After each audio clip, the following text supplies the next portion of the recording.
Lips. What kind of world do we live in where a normal, regular girl cannot find just a regular guy out here to date? Because these guys don't want a real woman. They want a fantasy. They want to live in this fake fantasy world. They would rather jack off to some screen, to some robot, rather than actually deal with a real human being and what comes with that. You know why? Because it's easier. And I am... The world has evolved. Dating and relationship norms have changed. In Western countries, the ideas and forces that shape gender roles have altered. Women and men now view and interact with one another differently.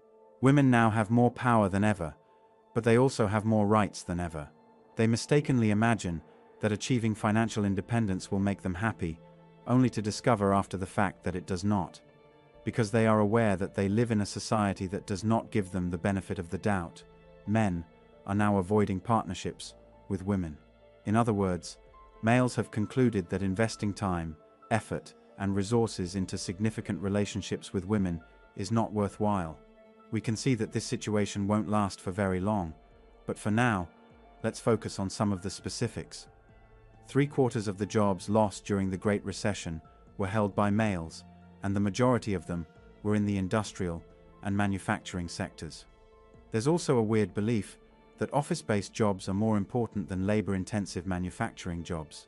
That's not quite accurate though, because the genuine tax base isn't merely the result of the manufacturing class's actual productive work, it's also because they produce and generate goods and products for society. They are the actual support systems of the families that make up the population. It is undeniable that Western culture represses men at its foundation. Men are progressively waking up to the fact that every system that governs anything, including the legal system, the economy, and insurance, has been intentionally designed and rigged against them, and they're not having it. They are conscious of the dangers of losing what they have fought so hard to acquire for themselves and experiencing relationship failure. In the Western world, men are beginning to think and believe more and more that they are happier by themselves. They do not desire dating-related drama. They don't want to return home to comparative, unappreciative wives who take advantage of everything the men do for them. They don't want unhappy marriages, and they also don't want to damage their kids' lives. They want peace, and they want a world where men are men and women are women, without getting mixed up. How long have you been with your man? 6 months.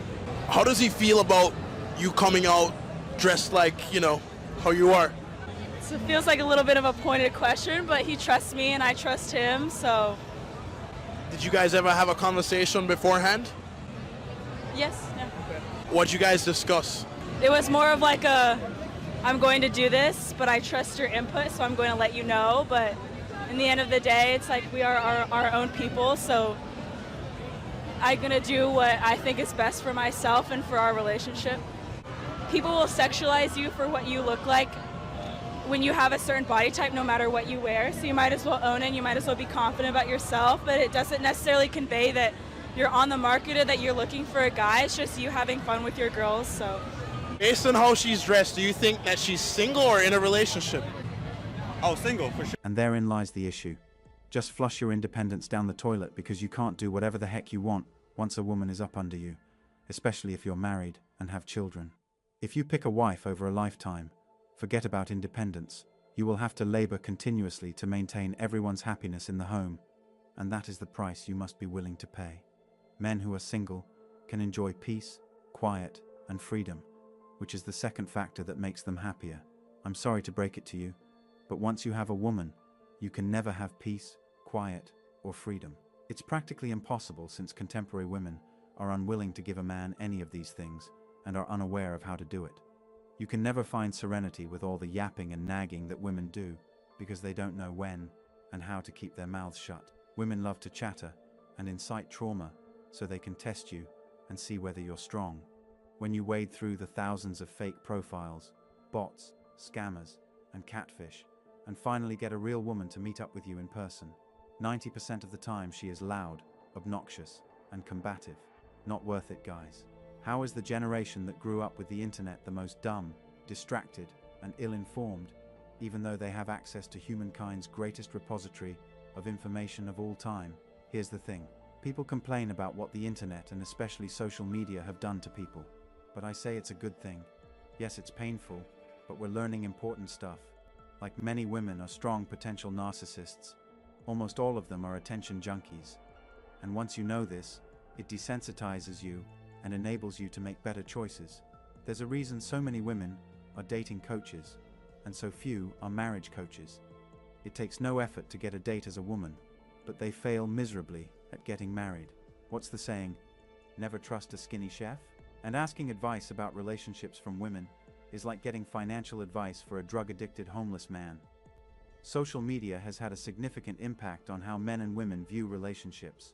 Many people now have unrealistic expectations of what a perfect relationship should look like, based on what they see on social media. In the past, people would meet a few potential partners and choose one to marry. Nowadays, with so many options available online, it can be difficult to form a genuine connection with someone. It's important to keep an open mind and seek out genuine connections, rather than just focusing on superficial qualities. Ultimately, we are designed to be paired with someone to reproduce, but let's strive for meaningful and fulfilling relationships that go beyond just physical attraction. Women have gotten away with this for a long time, partially because men didn't know it was happening, and some men thought that it was just an isolated incident and that he simply picked a bad girl to be with. Now it's coming out that most women are like that, and the tide is starting to turn. There are fewer and fewer men for women to monkey branch back to. As the word gets out to more and more men, there will be even fewer men willing to commit to a woman anymore. Remember, men, women aren't in the relationship for intimacy. They are in it for comfort and security. We, men, are the prize. You see, the primary benefit of a relationship for men is access to intimacy. Companionship and emotional bonds are the secondary benefits. For women, this is reversed. Men can get the primary benefit of a relationship through professional women who sell themselves for money. Women cannot get the primary benefit of a relationship, which is access to a man's resources without a relationship. In the coming years, there are going to be a lot of miserable women who will have made a lot of bad choices. And I think we have not yet hit the worst of this trend. It may not change for at least another generation or two. When enough women realize what is in store for them, maybe, just maybe, enough will recognize the benefits of relationships. But once men get a taste of getting the milk without buying the cow, they will have no reason to invest in a relationship. Ultimately, it is women who will suffer the most. One important problem with relationships is the differing desires of men and women. Guys tend to enjoy the familiarity of being with the same woman for a long time. They kind of get to know what she is about and enjoy her predictability. Women tend to see this as a negative thing, as it means for them it is not as exciting anymore. I have heard that a man's love is like a train. It takes time to get going, but is hard to stop. While for women, it is more like a spark you get when rubbing flintstones together. Powerful and maybe necessary to start the train engine in the first place, but very brief. It is just very difficult to balance these extremely different ways of looking at life. As men and women live single lives in ever greater numbers, and women choose careers over motherhood, fewer and fewer children are being born. All developed nations are well below the replacement level for their indigenous population. The reaction by governments is to import more non-indigenous peoples from very different cultures. Some of these cultures are different from that of the indigenous population, and it results in crime, violence, and economic underperformance, leading to social unrest and a societal breakdown. The immigrants begin to dominate the indigenous culture by imposing their own. The result, bring the indigenous people become an oppressed minority in their own country, with nowhere else in the world to run. Don't make the mistake of thinking that this bothers too many women, because they're fickle and will go with the victor. They are too self-entitled to realize that people from other cultures might treat them like dirt. Most powerful aphrodisiac for a woman is dominance in a man.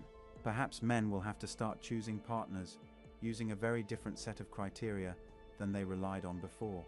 Perhaps all the girls who were ignored because they didn't go to the parties and were too modest or even religious should be considered now. The ones who take a lot of work to win but far less work to keep. These may be the girls who are capable of mothering children who are less susceptible to the lies of society. If women truly wanted equality, that might be okay. However, how it works, normally, is that they want equality, only when it's convenient for them. Tell her on your next date that you're going Dutch. See how she responds when she has to pay for her overpriced meal at that restaurant that she insisted on going to. And as a consequence, we can see a major decline in family values, and children in the Western world. Women have moved into traditionally male jobs because males aren't being given the opportunities they had before. Men are only being restricted to work in labor-intensive roles, while more and more women are being preferred for decision-making roles. While that is great for women, this is causing an imbalance in the traditional family system where men are providers. It is detrimental to society and civilization for women to be supported in these productive professions, since it costs more money to employ them than they generate. Thanks for watching The Circle of Kings. As always, we're looking forward to your support, so please hit the like button, share this video with your friends, and subscribe to the channel to stay updated with everything.